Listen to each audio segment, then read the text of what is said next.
Vamos lá, Roberto já entrou. Vou tentar pôr ele de volta. Cadê o homem? Roberto. Achei.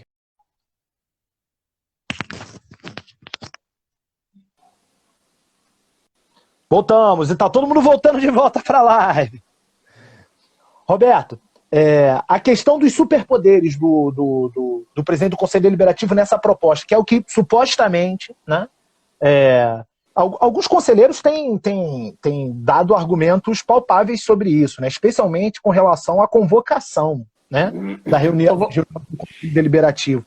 Inclusive fazendo um raciocínio contrário, né, se o primeiro raciocínio é que o presidente do Conselho Deliberativo poderia acossar a diretoria administrativa com seguidas reuniões, pode acontecer também o contrário com essa proposta, dele bloquear reuniões com tentativa de convocação por parte da oposição, não apreciando o mérito dessa convocação, que hoje é mais ou menos livre, com algumas regras de assinatura, né, de petição para a reunião extraordinária do Conselho Deliberativo. Como é que você responde esse questionamento sobre o suposto ou os superpoderes do presidente do Conselho Deliberativo? Na verdade, ficou como ela ficou como está atualmente. O pessoal não entende bem essa questão. As pessoas acham, na verdade, o que existe é uma exacerbação do poder da presidência administrativa. Esse é o primeiro dado. Isso é o presidente da República não convoca o Parlamento Nacional. Tá certo? Então vamos só entender que uma casa é uma casa, outra casa é outra casa. Então, nós estamos falando de convocação. Claro que a conveniência e, óbvia, a urgência, quem dá é quem preside o poder. Vamos parar com esse negócio, porque eu não vou ser presidente com esse novo estatuto, não, do Conselho Deliberativo, vai ser outro.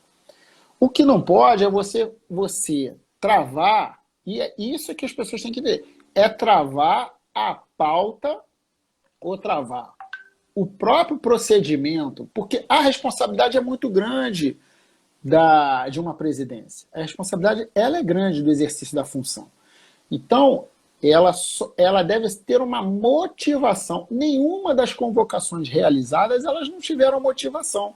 Motivação dada por vice-presidente. Motivações que estão explícitas no estatuto. Por que da motivação? 60 assinaturas. O último negócio de 60, eu até falo pro pessoal, cara, 60 assinaturas para quê? Para trazer aqui a pessoa. Qual vai ser a consequência? Não é, o Conselho Deliberativo também não é reunir tal, e qual é entendeu? Então, o que as pessoas não estão entendendo é que não existe isso, não existe esses superpoderes pela convocação, não. Existe que ainda é o poder legítimo do chefe lá do Legislativo, no caso do Conselho Deliberativo, de fazer a convocação. Com excepcionalidade, se ele não faz em reuniões ordinárias, eu acho que aí sim, aí cabe aos outros poderes, e aí tem os mecanismos para poder exercer essa convocação. Ponto. Eu acho que seria a mesma coisa. Porra, o poder do Conselho Deliberativo não é ir lá assinar o cheque do presidente, não é ir lá contratar. Cada um tem seus poderes definidos. Não existe isso. Isso é uma forma que as pessoas querem distorcer para que cada vez mais o clube se apequene nos debates, se apequene das suas posições, das suas responsabilidades. Eu tenho certeza que só quem reclama dessas posições são as pessoas que são ligadas à situação. E assim, Roberto, a função fiscalizatória do poder do Conselho Deliberativo, do Conselho Fiscal, evidentemente, está acentuada. Isso garante uma segurança jurídica para os parceiros do clube, para os contratantes, para os contratados do clube, né? Com essa proposta de, eu pelo menos, Assembleia Geral, só Deus sabe quando vai haver, né? Quando a gente vai poder ter essa Assembleia Geral. Eu devo votar a favor, porque Acho que é um avanço frente ao texto que nós temos de 79, e é importante porque os poderes vão se fiscalizar entre si, vão ter maior capacidade de controle e transparência entre si. E isso faz com que o Vasco tenha maior estabilidade institucional, né? Tá ouvindo bem aí?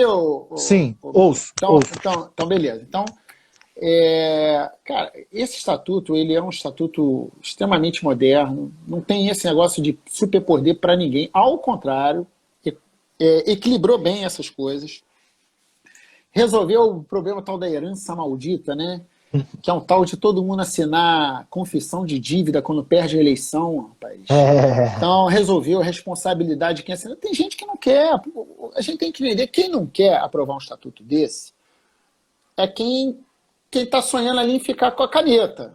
Porque acha que fica incomodado, que quer encobrir as suas coisas. Você vê movimentação às claras de grupos políticos para votar contra a reforma estatutária? Você vê movimentação de grupo, de organização contra a reforma estatutária na Assembleia Geral? Porque existem... É o seguinte, ninguém discute o mérito. Ninguém tem coragem de ir aqui enfrentar um estatuto, pegar o estatuto, o novo estatuto aprovado, e dizer assim, esse estatuto, isso aqui é prejudicial ao Vasco. Por quê? Aí o cara não sabe dizer o porquê. Aí a resposta do cara, não, porque é muito interessante isso. A resposta do cara é porque não foi para um conselho legítimo.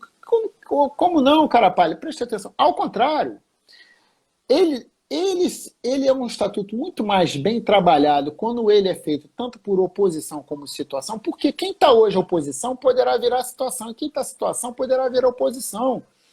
Nesse aspecto da correlação de força atual do clube, saiu um estatuto muito mais prestigiado para o clube.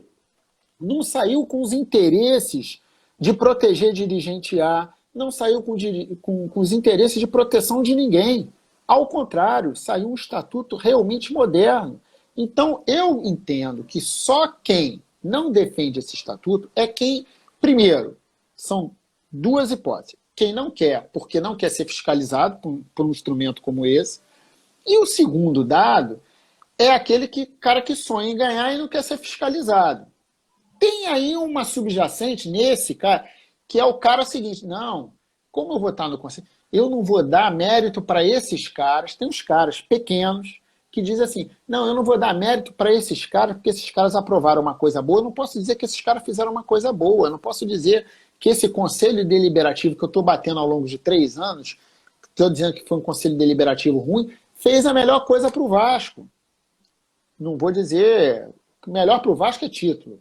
Isso aqui ninguém vai sair levantando, ganhamos um título. Não é isso. Mas cria as condições. Cria as condições objetivas para você ter uma instituição sólida, forte, que realmente o credor vai olhar isso aqui, vai entender, o investidor vai entender que é uma instituição séria, porque tem gestão temerária, prestação de contas, tem várias... Por exemplo, o gestor tem responsabilidade patrimonialmente mais claras nesse momento com aquilo que de má fé realizar contra o clube.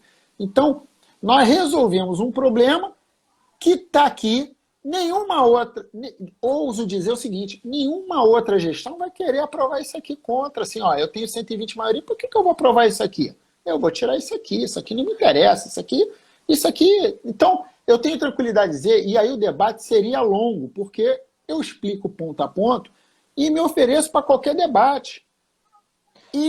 Roberto, e tenho humildade de dizer Valentino, se tiver alguma coisa errada. Entendeu? O Leandro Valentino está aqui no chat e ele está dizendo que alguns grupos, como a Confraria, e ele cita Confraria, Desenvolve Vasco e Petrovasco, são contra a reforma. Não parece, pelo menos eu não vejo, que haja movimentação concreta na Assembleia Geral plebiscitária contrária a essa reforma. Uma dúvida frequente que acontece é se a reforma, o escopo todo do texto, vai ser desmembrado da questão do voto direto. Não sei se você me ouve. Ou seja, vai se votar um pacote da reforma que inclui o voto direto, ou serão 2 votações, a votação da reforma e a votação da eleição direta? Como será o método de votação da Assembleia Geral plebiscitária? É uma pergunta que deve ser feita nesse aspecto, é o presidente da Assembleia Geral, né? Que eu estou aqui, mas o que eu... Ou como você acha que deve. Aí eu vou responder pela lógica.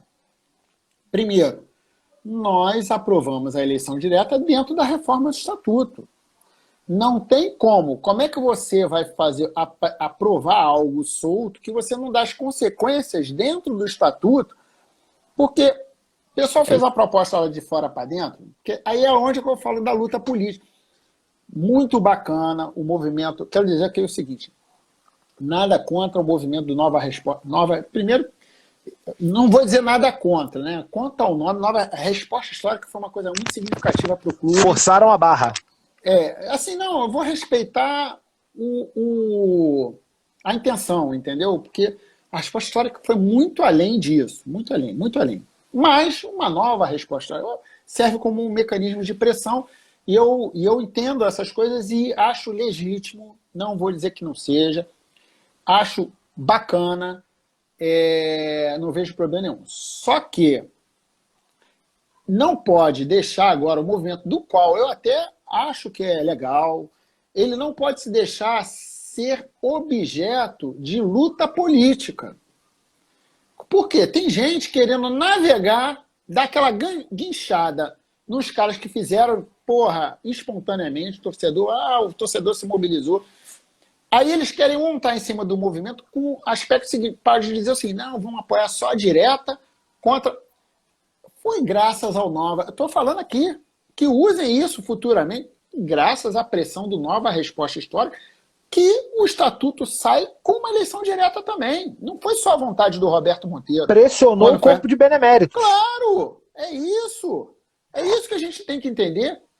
Eles cumpriram um papel fundamental nessas coisas. Agora, quando ele sai, porque aí tem uma zona de atrito que o cara não pode romper.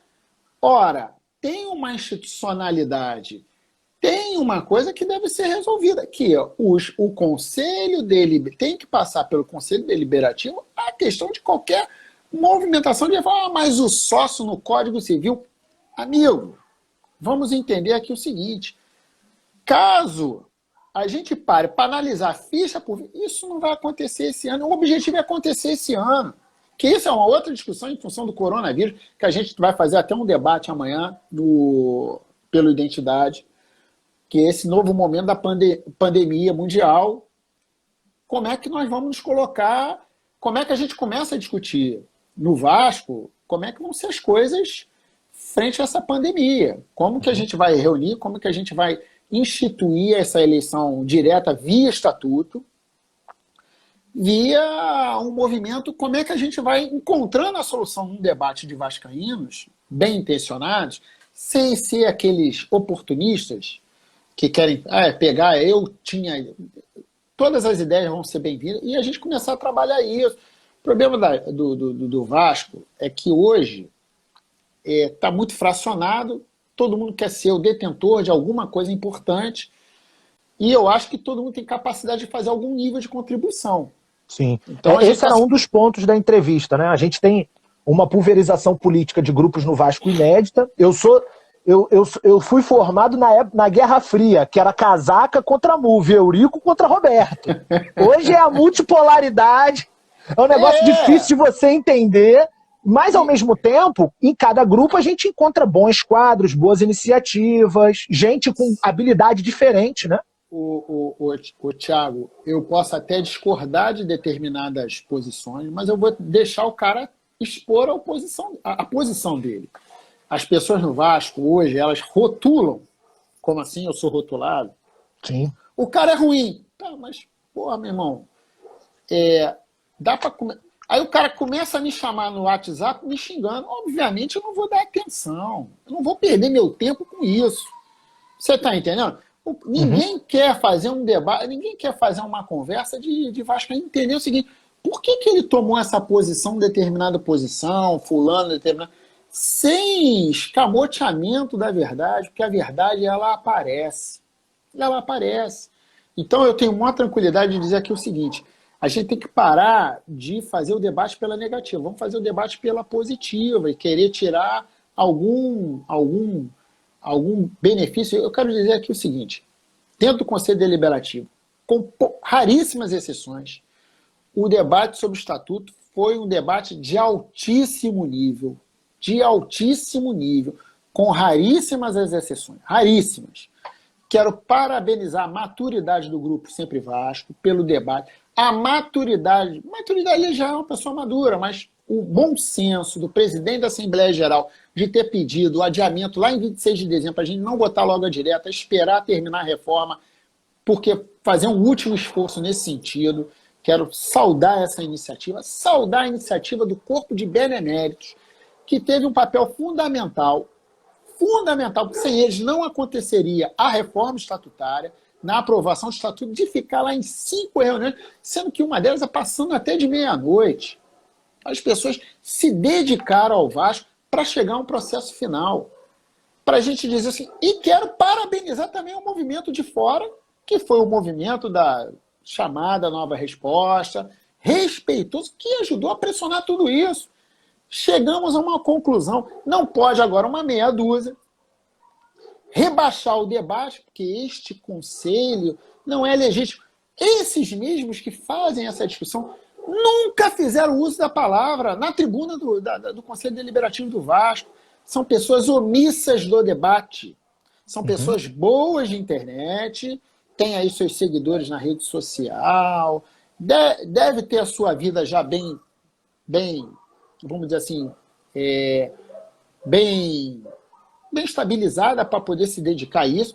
Agora, quando vai na hora do campo para jogar em campo, e olha que todos falam. Agora, claro que tem uns lá que querem ir lá para fazer uma bagunça, aí é outra história. Aí a presidência tem que. Eu quero dizer aqui o seguinte: nós fizemos um bom debate, e eu quero dizer que eu sou grato, não posso ser eu grato, não sou grato. Eu quero dizer, o Vasco tem que ser grato a todas essas pessoas. A comissão de reforma do Estatuto que trabalhou, todo mundo ali mereceria minimamente a emerência, a benemerência, porque foram horas de dedicação. Me lembro que a gente saiu, teve um dia que a gente saiu de São Januário, 1h30 da manhã, todo mundo comprou a sua pizza, rachamos lá a pizza, tudo com seu suor, para fazer o debate, para chegar a apresentar um produto como esse, um bom produto, aí alguém pega lá, pensa, olha, mas tinha que ter isso. Legal, mas faz o debate construtivo. Faz o debate. Podemos aperfeiçoar nisso, não? Não, as pessoas já querem rotular. Esse é o problema, entendeu? Então, eu quero dizer aqui o seguinte, dever cumprido, quero agradecer imensamente aqueles que se preocupam. O Júlio, no final, se preocupou, participou da reunião.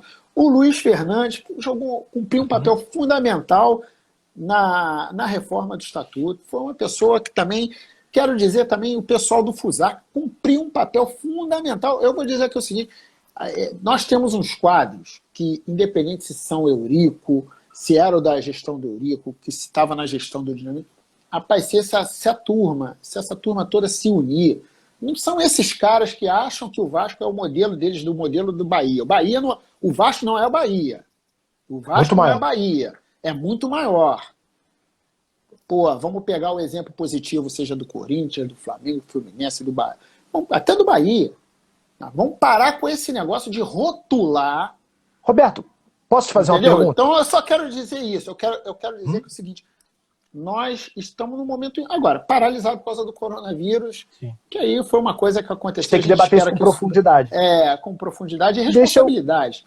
Deixa eu te fazer uma pergunta. Fez agora 1 ano do falecimento do ex-presidente do Vasco, Eurico Miranda. A tua relação política com o Eurico foi algo que não foi mais ou menos linear, né? Você foi oposição a ele durante muito tempo, nos últimos anos, vocês dialogaram de forma mais amena, né?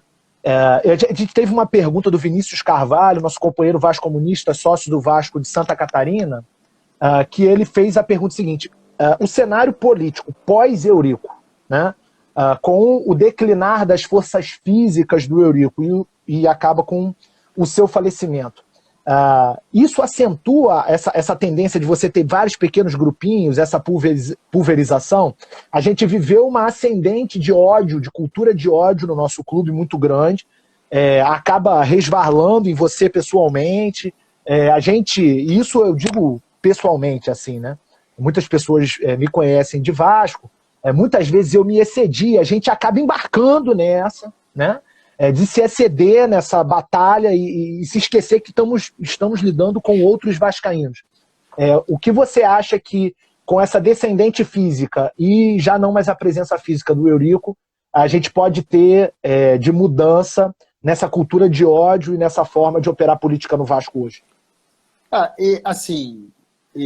Eu acho que a cultura de ódio permanece em algumas pessoas que precisam dessa cultura para a sobrevivência.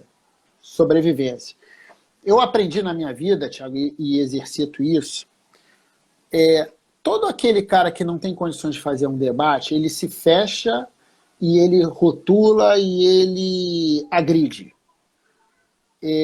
Eu sempre digo aqui o seguinte: as pessoas elas têm que entender que é necessário debater mais. Sabe por que muita gente, talvez, Thiago, é uma impressão minha, tá? Muita gente não me chama para alguns programas, não, porque quando convido eu vou em todo.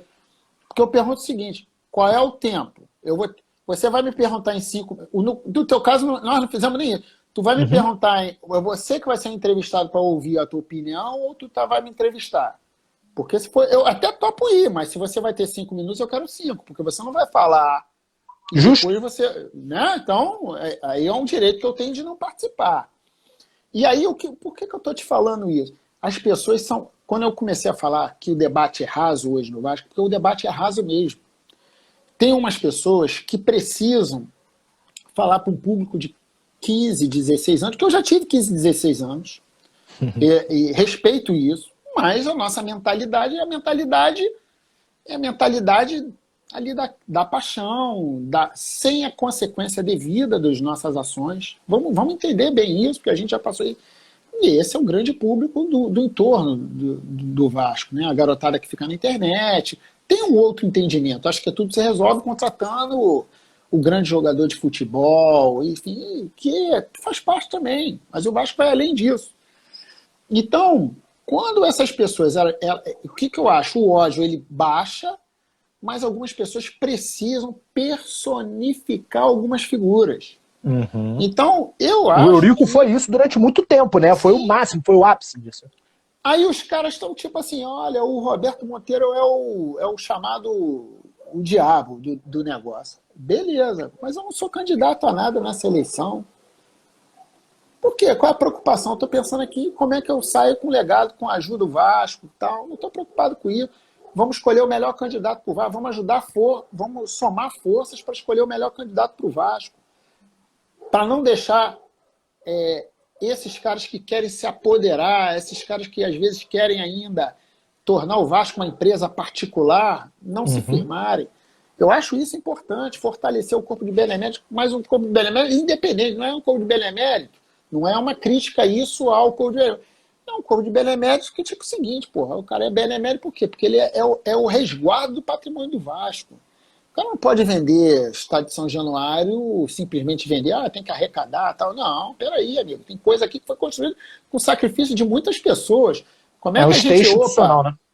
Porra, tem que ter uma institucionalidade que resguarde todo um patrimônio que o Vasco acumulou por várias gerações. Eu me sinto nessa responsabilidade também. Uma crítica que se fazia era que o corpo de beneméritos envelheceu, mas essa já é uma crítica envelhecida, porque nos últimos anos há uma renovação do corpo de beneméritos. Você, o Fred, o João Carlos Nóbrega, Sérgio Frias, gente de diferentes matizes políticas ingressaram no corpo de beneméritos e estão reforçando esse amparo institucional que o Conselho de Beneméritos eleva o debate. O Conselho de Beneméritos eleva o debate. Thiago, Thiago, isso que é interessante. Veja só, eu falo isso com maior tranquilidade. Olha, não sei se vamos caminhar juntos com o Sérgio Frias. Não sei se vamos caminhar juntos, porque o Sérgio Frias não está aqui um grande, vamos dizer assim, um historiador, um cara. Passei a conhecê-lo, admirá-lo. Como também admiro o pessoal lá do Fusac. Pô, eu tenho um carinho enorme por algumas pessoas lá, Rafael Holanda, o Leonardo Rodrigues. Pô, Leonardo Rodrigues, aquele rapaz é um grande potencial que o Vasco tem uma vice-presidência jurídica. Olha, eu quero essa é uma opinião minha. É uma opinião minha, não é uma opinião do... Eu estou falando assim, porra, no Identidade Vasco tem quadros capazes pra caramba. Dentro da Sempre Vasco tem quadros capazes pra caramba. Imagina tudo isso funcionando a favor do Vasco. Não estou dizendo que a solução vai ser essa. Essa não é a solução, porque cada um tem o seu perfil, a sua... Mas é importante entender o seguinte, existem anteparos institucionais que, de certa forma, o estatuto é interessante. Ele atual e o que vai ser mantido. Que é o seguinte, evitar os aventureiros, evitar aqueles caras que, infelizmente... Eu tive e oportunisticamente alguns recuaram. Porque eu tinha uma visão, e tenho, mas eu sei perder e sei me condicionar à força da maioria, que o cara, para ser presidente do Vasco, o cara tem que ter alguns crivos maiores. Como esse era o entendimento de várias pessoas, mas em função de um debate oportuno, mas vai tolir aí agora o Levinciano é candidato, que também me parece, não tenho nada contra a pessoa. Se você disser assim, ninguém tá com ninguém por enquanto, eu não posso dizer nem aqui nem ali, mas eu posso dizer o seguinte, como é que a gente vai tolir um cara que já saiu em campanha? Então a gente tem que minimamente respeitar um cara que dentro da regra atual ele se colocou como candidato. Então nós não vamos fazer. E eu falei, quando o Leve começou a criticar o estatuto, eu falei, meu amigo, presta atenção, tá vendo meu celular aí? Esse é meu celular. Quando você tiver alguma dúvida sobre isso, você pode me ligar. E eu quero te dizer que o seguinte, não haverá nenhuma possibilidade do estatuto ser aprovado para prejudicar a candidatura que seja. Não haverá essa possibilidade. Ponto. E assim foi. Como eu falei que a eleição direta é uma realidade, nós vamos aprovar no Conselho. Isso tem um pulo do gato, não tem nada disso. Foi aprovada a eleição direta. Só que eu acho, e aí eu acredito, já que a gente avançou na reforma do Estatuto, está dentro da reforma do Estatuto, tem que ir dentro da reforma do Estatuto. É institucional isso, a gente tem que entender, mal ou bem, foi bem formulado o Estatuto, não tem um artigo que as pessoas dizem assim, eu sou contra isso. Pode ser pontualmente, mas não é a grande... O sócio, eu quero saber qual é o sócio geral que vai lá para votar contra ele. Não pode. Ele vai ganhar o título de sócio proprietário, isso vai ser bacana pra caramba. Ele vai se equiparar sócio proprietário. Porra, então, aí nós vamos fechar o clube. Ninguém aqui está fechando o clube. Ao contrário, nós estamos abrindo o clube, nós estamos preparando o clube para um momento moderno. Então, o que eu quero dizer, reconhecendo no estatuto a necessidade de termos sócio-torcedores. O Vasco é obrigado a ter sócios-torcedores. É obrigado, mas tem que ter. Mas a qualidade de sócio-torcedor que queira votar, ele é fácil, ele compra o título de sócio-proprietário, acabou. Não é forçar que o cara tem que... Isso eu sou contra. Porque ele faz uma opção na compra do título. Se ele quer ir só para ver jogo, ele quis ir só para ver. Não é o Vasco é uma entidade privada que o cara faz as suas opções. As pessoas têm que entender isso. E aí elas querem forçar um negócio para fazer discurso para a galera, para ganhar mais aplauso na internet. Eu reconheço que isso é válido, mas tem que ter responsabilidade. Por isso, avançando nós estamos vivendo um momento da transição do ódio para um momento de pacificação e debate de ideias. Quem for bom de debate de ideias vai permanecendo. Quem estiver fora desse não vai ter mais espaço. A questão do ódio, hoje, ela não está mais avançando. Porque hoje é assim, né? Vai estar lá, vai estar reunido o pessoal do Identidade. Mas o que, cara pálida? Qual foi o debate que nós fizemos para o Vasco, no bom sentido? Qual foi o debate que a gente fez para o Vasco que os interesses do Vasco não foram discutidos em primeiro lugar? Visões diferentes, entendeu? Tiago, eu posso ter uma visão divergente da sua e prevalecer a minha sobre a sua e você dizer assim, tá vendo e tal, bababá. Mas eu não posso... Aqui, dentro do nosso... Eu entendo o seguinte, pode ter gente que apoiou o governo Bolsonaro caindo para o campo nacional aqui. Só uma pequena comparação. Com boa intenção. Entendendo que precisava de haver uma mudança. Tá certo? Eu refuto isso, mas Eu acho que teve gente legitimamente que apoiou um movimento de mudança, não apoiou porque apoiou um candidato de direita, apoiou porque acreditava num momento de mudança. E muitos já estão se arrependendo. E muitos estão se arrependendo, faz parte da vida. Agora, o que é importante para a gente é saber o seguinte, eu preciso ouvir o meu adversário para saber como ele pensa. Claro. Eu preciso ouvir ele, eu preciso descortinar a ideia do cara, para entender até onde o cara vai. Conhecer não é uma forma de avançar isso também, é reconhecer as diferentes competências e habilidades que o Vasco guarda, é um grande celeiro de competências e habilidades. Veja bem, a gente tem alguns grupos, gente tecnicamente muito bem preparada, que trabalhou em grandes empresas, que sabe lidar com o mercado, que sabe lidar com o controle financeiro que o Vasco necessita hoje, é uma instituição que move milhões, e a gente tem que saber reconhecer isso. Mas, ao mesmo tempo, também, o Vasco é um celeiro de pessoas que sabem debater ideias, que têm clareza do que é a instituição, do porquê ela nasceu, e conhecem muito bem as entranhas do Vasco. Então, a gente ficou muito tempo num embate, inclusive dentro das próprias forças políticas, não é entre forças políticas, mas dentro das forças políticas. O Eurico dizia que marketing era coisa de viado. Embora eu gostasse muitas vezes das tiradas dele, isso é um absurdo. A gente tem que lidar com pessoas que conheçam de comunicação social e entendam de marketing, porque essas receitas são importantes para o Vasco. Está na hora da gente reconhecer as habilidades dos vascaínos, mesmo que em campos opostos na política. Concordo. E eu acho que é isso. Claro que isso não quer dizer que porque um cara vai ter o melhor currículo, porque eu sou cético a isso. Porque o cara tem um currículo. Não. O Vasco não é o currículo só para gerir, é a paixão. Que currículo por currículo? Então faz o seguinte, então é concurso público para o Vasco? Não, não é isso. É uma eleição. E o Vasco é muito peculiar, tem que entender desse clube. É isso, ele tem que entender qual é a nossa realidade. Queremos ganhar? Não, mas com gestão nós vamos ganhar. Com gestão ajuda. Mas nós vamos ganhar se a gente tiver os interesses despojados para realmente ganhar. Um projeto de futebol, onde eu digo, eu quero ganhar o campeonato brasileiro. Tá, mas não tem jeito, eu tenho que fazer para disputar o Campeonato Brasileiro no último ano de mandato, em 3 anos, eu tenho que fazer um projeto. Eu não posso dizer assim, não, daqui 10 anos o Vasco... Não, a torcida do Vasco não espera 10 anos. A torcida do Vasco não pode. Então você tem que apresentar factível um projeto dentro dos 3 anos. Porque senão a história é sempre a mesma. No primeiro ano, olha, encontrei aqui uma herança maldita. No segundo equilibrei, mas no terceiro eu vou melhorar, mas aí manipulei o quadro social e quero disputar a eleição. Ou seja, o que o cara quer, o que a gente está entendendo, que as pessoas, na verdade, querem se assenhorar da possibilidade de ficar gerindo uma massa falida, né?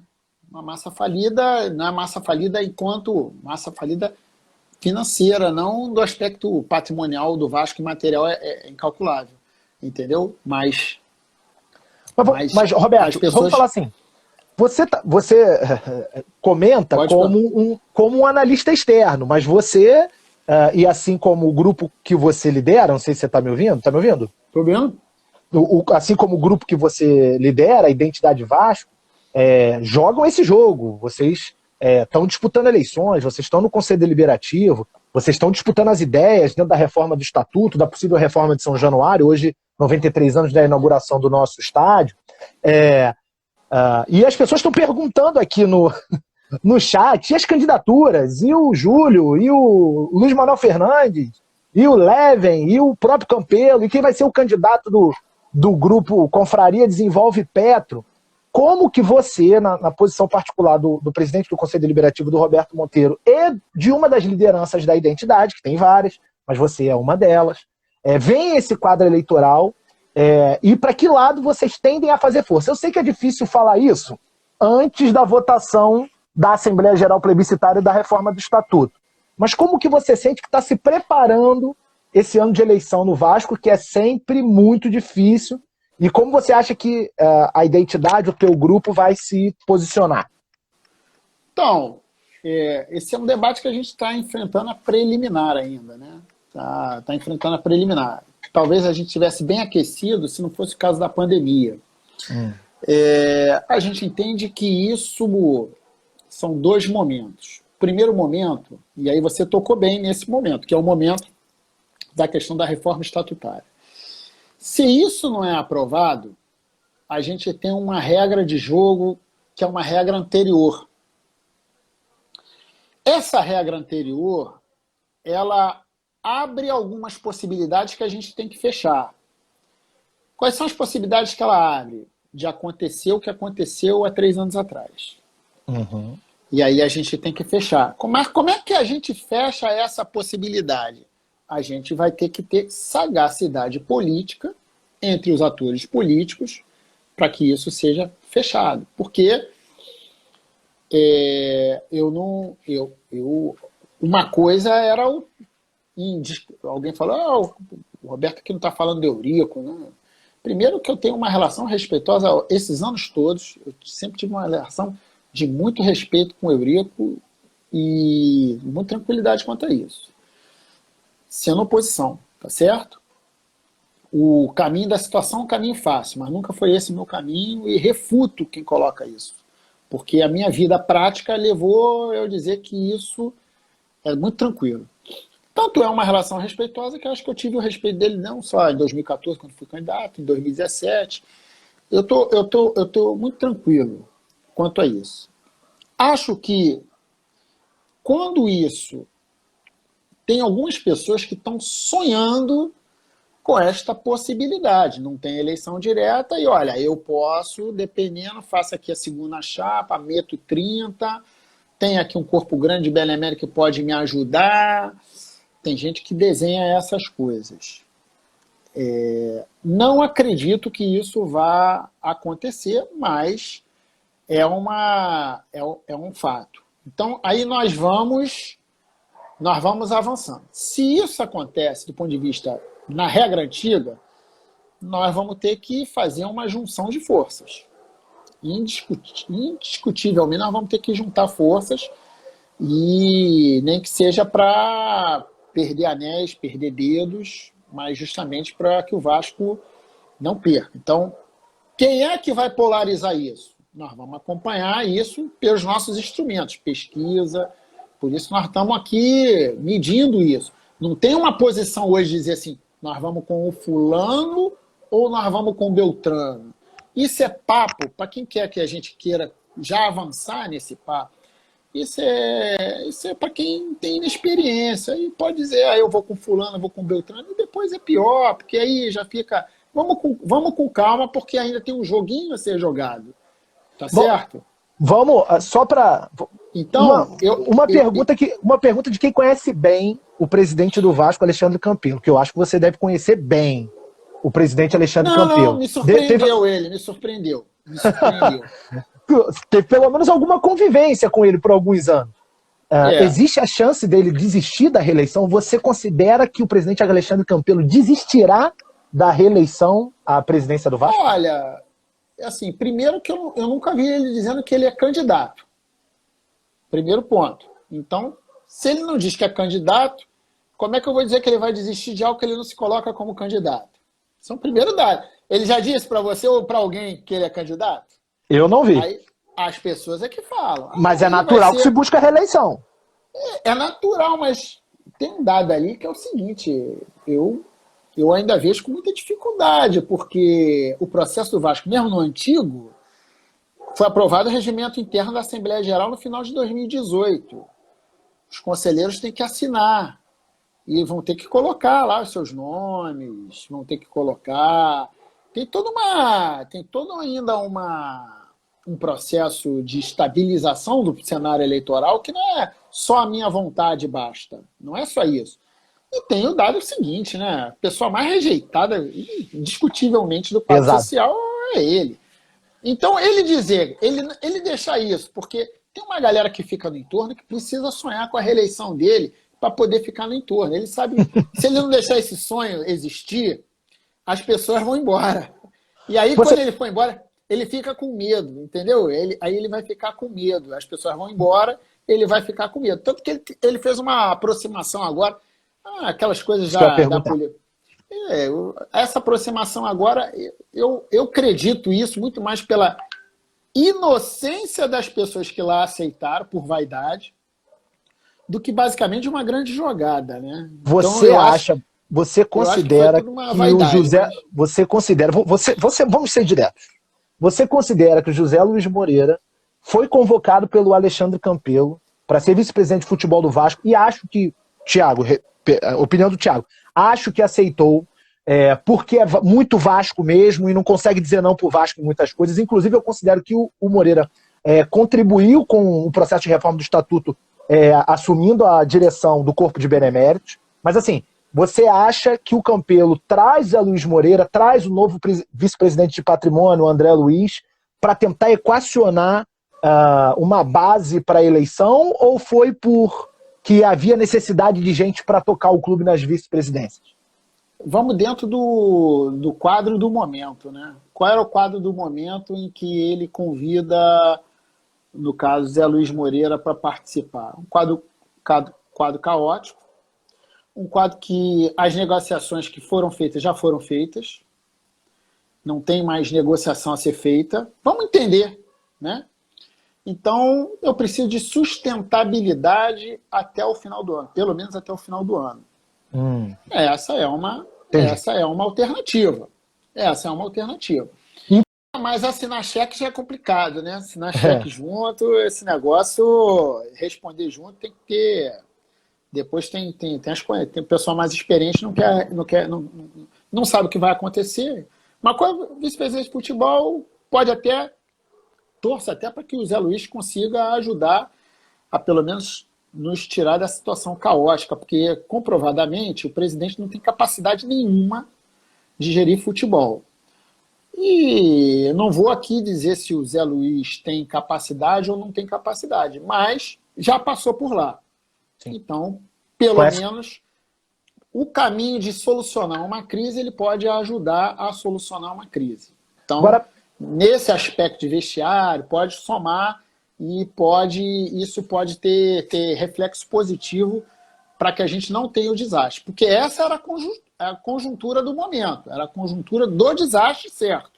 Então, eu tô colocando dessa forma, eu não estou fazendo juízo de valor, eu estou colocando dentro da conjuntura qual foi o dado e o raciocínio que pode ter sido adotado.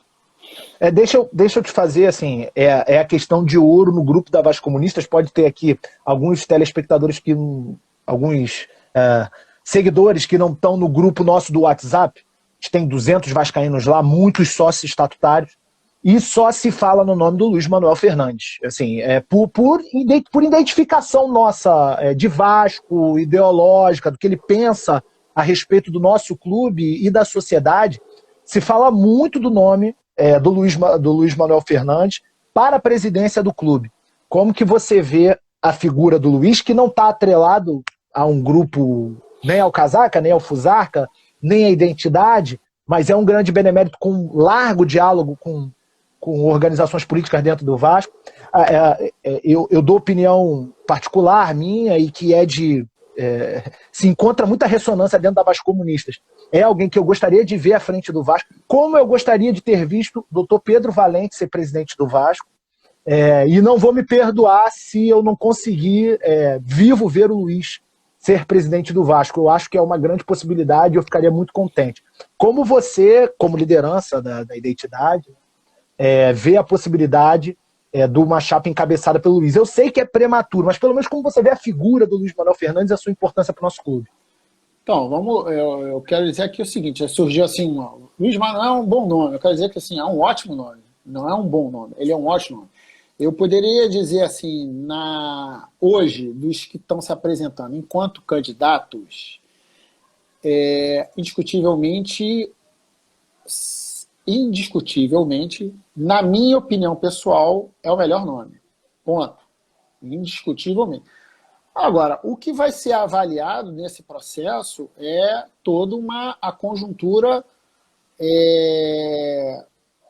eleitoral. Então, o quadro eleitoral é assim, é aquele que tem a legenda. Você tem um cara, imagina, você sonha que o fulano pode ser um presidente do país, em tese. Ora, mas se ele não tem a legenda interna, não adianta, tem que ter e a legenda interna é um somatório de forças que vai dar para ele essa legenda interna. A viabilidade, a chamada viabilidade eleitoral. Eu acho que ele está com acúmulo para conseguir essa viabilidade eleitoral. Eu acho que... Eu posso te afirmar aqui, preferências pessoais não vão estar na vontade do Grupo Identidade Vasco. Eu, nessa hora, eu sou daquele que acompanha a decisão do grupo. Se Legal. O grupo decidir por A ou por B, a minha posição vai ser a minha. Agora, eu quero dizer assim, individualmente, eu não posso dizer hoje, pelos candidatos apresentados, que eu não acho o Luiz Manuel o mais bem preparado deles todos. Enquanto candidato, eu não tenho dúvida em afirmar isso. E quero dizer que eu não posso dizer que os outros também não estejam preparados. Entendeu? Então, eu não posso dizer... Ou que possam contribuir em outra posição no clube. Sim. O que é importante a gente entender é o seguinte, isso aqui não vai já dizendo o seguinte, não, eu desgosto do candidato Alber. Eu posso te afirmar que nós, enquanto Identidade Vasco, enquanto grupo, já fez uma pré-avaliação que nós vamos estar num campo político na próxima eleição de que não esteja o atual presidente da diretoria administrativa. Então nós vamos estar neste campo político, que antagônico a isso que está lá e que está dando sustentabilidade a isso. Isso é muito claro. importante. Nós refutamos esse tipo de projeto. Nós vamos brigar com veemência contra esse tipo de projeto. Agora, todas as outras forças, nós vamos dialogar. O processo da pandemia, ela atrapalhou um pouco essa posição, né? A maturidade, e agora deixou um quadro de instabilidade. E não, aí não seria o momento. Então, o que eu posso dizer é o seguinte, respondendo a sua pergunta e deixando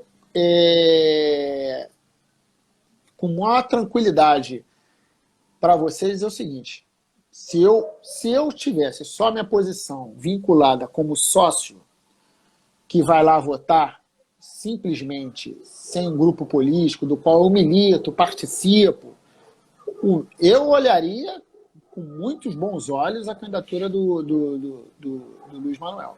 Isso aí falo em qualquer lugar, isso não tenho problema nenhum. Dos candidatos colocados até então, entendeu? E com viabilidade também, porque ele tem a viabilidade dele. É pena que o debate, eu tenho certeza, qualquer debate que ele for, ele vai ser um dos melhores debatedores. Conhece de Vasco, não joga pra galera, então tem qualidades que, pelo que eu vejo às vezes, tem candidaturas aí, joga pra galera, que não sei o quê. Não é postura de candidato a presidente. Tem experiência em gestão. Eu não vou colocar nem essa questão da experiência. Eu tenho muita... Eu gosto de votar no cara que me passa pessoalmente, né? Mas eu apoio a decisão do grupo. Mas eu gosto de votar na pessoa que me passa, empatia do ponto de vista da convicção daquilo que ele defende, daquilo que ele tem de convicção. Se o cara não acredita nas ideias dele, meu amigo, e não quer dizer que as ideias dele têm que combinar com a minha. Medianamente ela tem que bater, mas o que eu quero dizer, isso é importante. Eu não quero que o cara cante música por meus ouvidos. Eu quero que o cara seja uma pessoa de posição, ele tem as posições dele. Eu já debati várias vezes, no estatuto mesmo, tivemos vários embates de divergência, mas embates de pessoas de alto nível de vascaíneidade. Não é aquele debate raso, não é aquele debate lá desses menores que fazem o debate para poder depois fazer live. Eu estou aqui, essa posição do Roberto Caramba, é um debate de ótimo nível, aquilo que Então, eu quero dizer assim, é uma pessoa de altíssimo nível, que merece todo o nosso respeito. Como eu vejo em outras candidaturas, um amadurecimento também no processo eleitoral, que está se amadurecendo, entendeu? Por exemplo, eu tinha uma visão, aqui falando para você, eu tinha uma visão do Júlio, dos últimos 3 anos do processo eleitoral, ele mostrou mais maduro nas posições no Conselho Deliberativo. Não estou dizendo que isso é condição, mas já amadureceu de um quadro de 3 anos ou de 6 anos atrás, entendeu? Então, a própria postura dele, quando do falecimento do Eurico, foi muito respeitosa, algo que assustou algumas pessoas, né? É o falecimento de uma pessoa. Eu tô falando isso porque isso é a maturidade, não é? A gente tá entrando nos debates que a gente precisa... A maturidade de discutir o estatuto. Nós vamos discutir... Não é ir lá para votar contra. Para ir lá para votar contra, vai embora para casa. Ir lá para tumultuar, como algumas pessoas. Porra, vai embora para casa, vai lá fazer o quê? Ou então, não é por aí, entendeu? Então, eu aprendi que a gente observa pelo gesto da pessoa a maturidade da pessoa. Então, eu vejo, nessa eleição, eu estou conseguindo visualizar que, obviamente, isso vai ser impossível, né? Porque cada um tem posições antagônicas, mas se houvesse um alinhamento de várias forças, ninguém vai ceder para ninguém, porque a gente já conhece como é que é a vida. Ninguém cede para ninguém e vai seguir a vida. Vão ter algumas, mais do que 2 chapas. Podem ter 3 chapas, alguns acreditam 4, mas vamos ver, vamos aguardar o processo. Porque essa questão também da direta, ela influencia muito, né? Claro. Então, isso assim, pode mudar. Para a figura pública que quer se lançar à presidência do Vasco, mais vale o apoio de forças organizadas, coletivas, mobilizadas para conseguir votos, para ir no sócio, que conheça a entranha do Vasco, para ir direto ao sócio, onde está o sócio do Vasco, do que um apoio individual.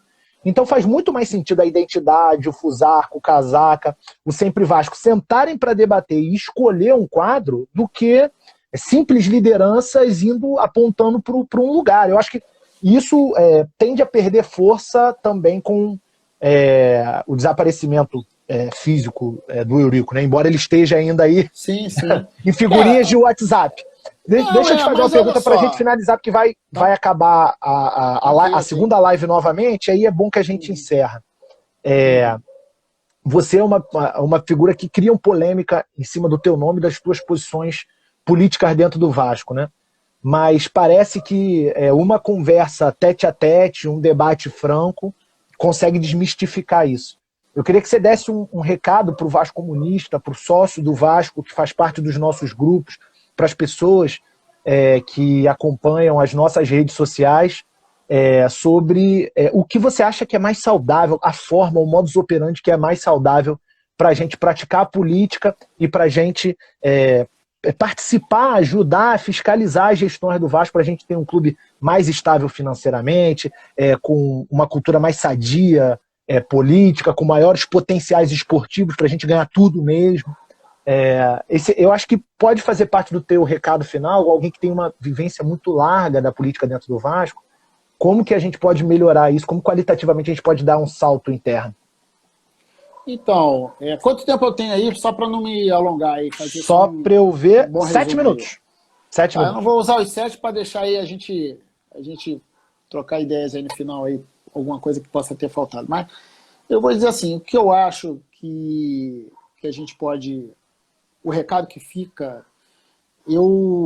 Obviamente, eu sempre me balizei na minha vida pessoal, obviamente, por princípios, né? Obviamente, aí nós estamos falando aqui diretamente com o pessoal do Vasco Comunista, né? Como eu penso que a maioria se aproxima no campo das ideias em função dos princípios que são delineados. Alguns são mais radicais, né? E outros menos radicais, mas com alguns princípios que balizam o Vasco Comunista, o Vascaínos de esquerda, os grupos mais que se dizem mais ideológicos do campo político mais geral, que aí não é entrando no Vasco, mas... E a mesma coisa, a gente tem que balizar princípios para o Vasco. Princípios para o Vasco. Então, eu quero dizer assim, que quanto a Vasco, eu me considero até um cara bem conservador, porque, apesar de ser de vanguarda, de entender que é de vanguarda, mas conservador, porque eu sei que foi muito árduo a construção de um clube centenário como o Vasco e, de repente, na mão de um cara com 3 anos, meu irmão, botar isso tudo em água abaixo, porra, é uma coisa assim, é uma paixão que a gente vai ficar realmente... E aí perde, porque é isso, a gente está vendo o que está acontecendo no país, as pessoas credenciam todas as suas esperanças num determinado fulano, e o sistema ele não é de fulano ou de Beltrano, ele é o sistema. Então, ele ajuda a moldar o sistema. Então, o que eu acho que sempre é importante, que é uma mensagem que a gente pode ficar? Vamos observar pela prática. Prática, critério da verdade, é mais ou menos isso.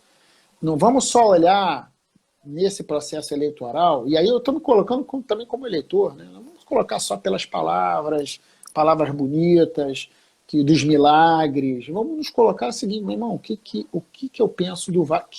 Qual é a forma, quem é esse cara que vai assumir esses próximos 3 anos, que pode ajudar um projeto do Vasco de pelo menos uns 20, 30 anos aqui que eu quero ver o Vasco, né? Porque 3 anos é uma passagem para estabelecer um projeto. Por exemplo, quando a gente falou ali do Eurico, o Eurico ganhou quando injetou dinheiro, o National Bank injetou muito dinheiro, o ano do centenário, veio muito título, teve ali aquela construção daquele momento, o ápice daquele momento. Depois também teve o revés desse momento, mas teve um ápice. Então, não quer dizer que a gente não possa ter um ápice. Eu acho que a gente tem que encontrar o Vasco. Primeiro, desmistificar que o Vasco está acabado para os próximos 20 anos. Não existe isso. O Vasco precisa ganhar. Basicamente, se ele ganha um título, se reposiciona. E futebol é bola na rede. Se reposiciona. Imagina se o Vanderlei fez o que fez com aquele time ali ano passado. Imagina com ele com um timezinho melhorzinho. A gente já estava disputando Libertadores, a gente já estava... Tu tá entendendo a situação? A gente estava em outro patamar. Volta aos grandes jogos, né? Volta aos grandes jogos, entendeu? Não pode ter Os títulos internacionais são importantes, a grande disputa nacional é importante. Essa que é a visão. Eu já enquanto dirigente, quando eu digo, eu vou ser o 10º lugar para estar numa linha de... eu quero ser campeão. Eu posso até não ser, mas eu quero ser campeão todo ano. Todo ano eu quero disputar para ser campeão. Porque eu acho que é competição. E aí, obviamente, nisso aí é que a gente tem que estar inserido. Nós temos que estar inserido dentro de uma visão de vanguarda. Olha o seguinte, como é que esses 3 anos ajudam a dar sustentabilidade? Porque nós estamos saindo de uma era para iniciar uma outra era. Então, como é que esses 3 anos... E aí é o estatuto, são vários mecanismos da propulsão necessária para um Vasco moderno. Mas não é aquele moderno que o cara quer, um Vasco moderno só para mudar um negocinho na camisa, botar a camisa mais no marketing. Não, é um moderno, quer dizer, responsabilização de seus dirigentes, entendeu? Responsabilização daqueles que não gerirem a verba do Vasco como se fosse uma verba pública. É isso que e aí, como é que a gente olha, como é que a gente vai passo a passo nisso, buscando esse momento. Essa é a forma. Entendendo que o candidato que estiver vendendo esse peixe diferente disso, não dá. Tá encerrando, quero te pedir muito obrigado, presidente do Conselho Deliberativo, Roberto Monteiro. Nossa live vai cair aqui agora. Falamos por 2 horas, valeu mesmo, muito obrigado. A gente continua dialogando. Viva o socialismo, viva Portugal, viva o Vasco. É isso aí, na luta, companheiro. Valeu. Abraço.